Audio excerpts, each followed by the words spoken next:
essential one. It is full of houris, of black-eyed beauties that will await the martyr, and the gratification that follows is eminently unsuitable for family audience. The Quran contains no guarantee of paradise except for those who slay and are slain in the cause of Allah. Verily, Allah has purchased of the believers their lives and their properties, for the price that theirs shall be the paradise. They fight in Allah's cause, so they kill others, and are killed. Then rejoice in the bargain which you have concluded. That is the supreme success. In other words, the guarantee of paradise is for people who are killed while they are killing, to establish the hegemony of Allah, or Islamic law, in the world. Jihad in Islam can be spiritual or physical. The spiritual jihad is striving to be a better Muslim.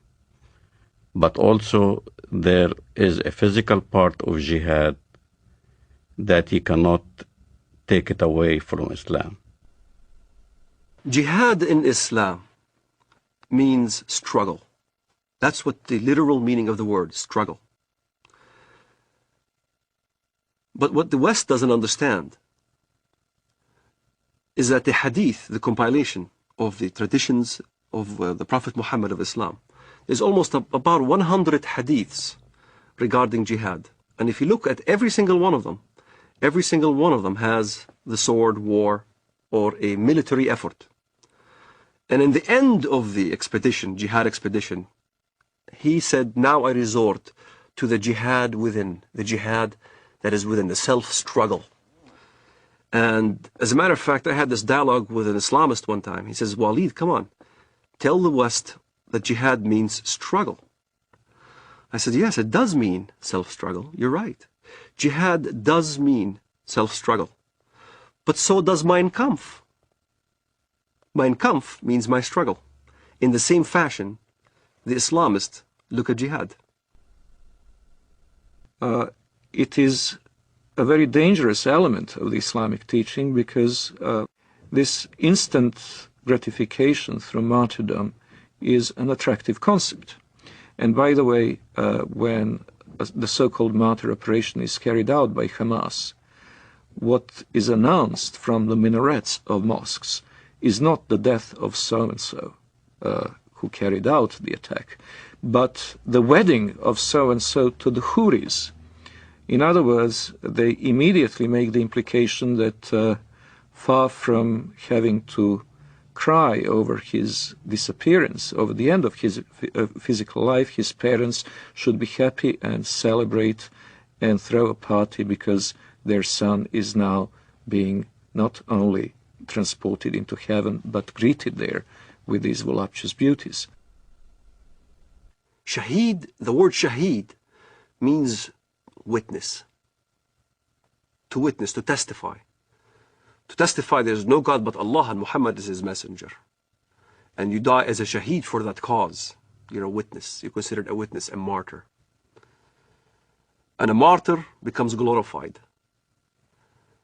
Your family will glorify you after you die. To a Muslim fundamentalist living in the Middle East, I had to be initiated. I had to basically either kill my first Jew or destroy my first Zionist infrastructure. I had to prove, beyond shadow of a doubt, that I was worthy. And there are ample amount of students, teenagers, men, who are willing to die as suicide martyrs, willing to put explosives. The martyr application is filled. There are many applicants. There's not enough bombs to fulfill the applicants. And to get on one of those missions, indeed you must have been chosen. You must have been really good. You must have been violent enough.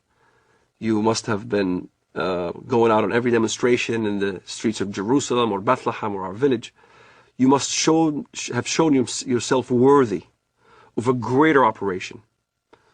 So when I explained what I've done and people have seen me in the community and I was worthy, I ended up in prison, I was of course recruited. And I remember Mr. Mahmoud al-Mughrabi. He was proud to have planted 15 bombs, killed many Israelis. And he was being bailed out by a Jewish Israeli lawyer. He was back right in the street. So you find your bomb maker and you apply. You say, look, I want to join. I want to do my first martyr operation, planning a bomb or whatever. And you need connection. So I found my connection. I rendezvoused with this guy in Jerusalem, in Shara' Bab al-Wad. And he built this explosive charge with a timer and a loaf of bread. And I had to smuggle it from the Temple Mount under the auspices of Al-Waqf department. Al-Waqf police is the Islamic police appointed by the government to watch over the holy sites. Them knowingly that I had explosive charges smuggled me so I can escape from the checkpoints. And there, I carried my explosive charge from Jerusalem to Bank Leumi Israel in Bethlehem. I was supposed to put the explosive charge at 6 p.m. exactly. I was supposed to have this explosive charge in my hands at 6 p.m. exactly. 5 to 6, I saw some Arab children running around, and I didn't want to kill any Arabs. So I decided to place the explosive charge on the roof. I tossed it on the roof. At 6 p.m. it went off, and there was this big explosion. I looked behind me, I see this thick black smoke coming out of the building. And I started running.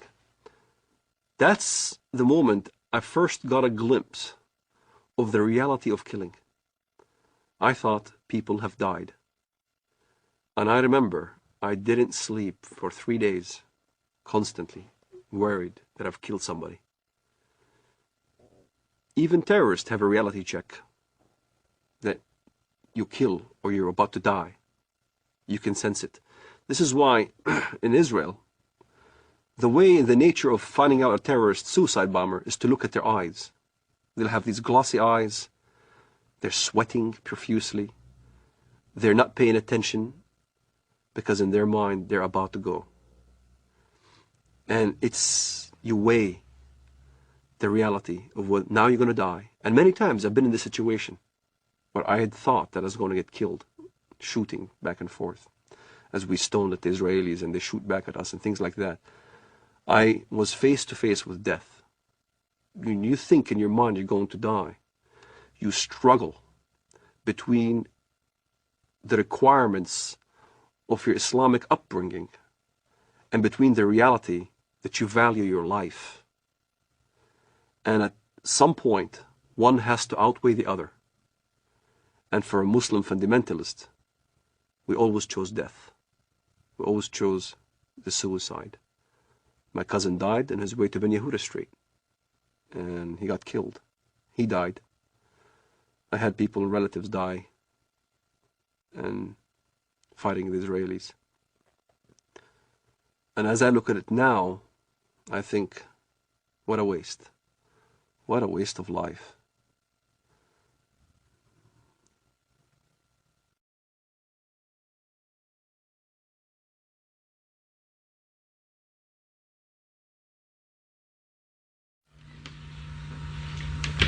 Okay, and then we say goodbye and shake hands. Okay? Are you ready, John? Okay, I'm running. I'm running too. Well, about Afghanistan. So in other words, you want to change. In other words, who gives you the right to change or topple a government in another country? It shouldn't be us that puts together the new government. It should be the people of Afghanistan, inside Afghanistan and those that have had to flee from Afghanistan. And I think that's the right way to do it. Now, can I say I've enjoyed very much doing this interview with you, and I think that whatever differences there are between us, it's important we carry on with this dialogue.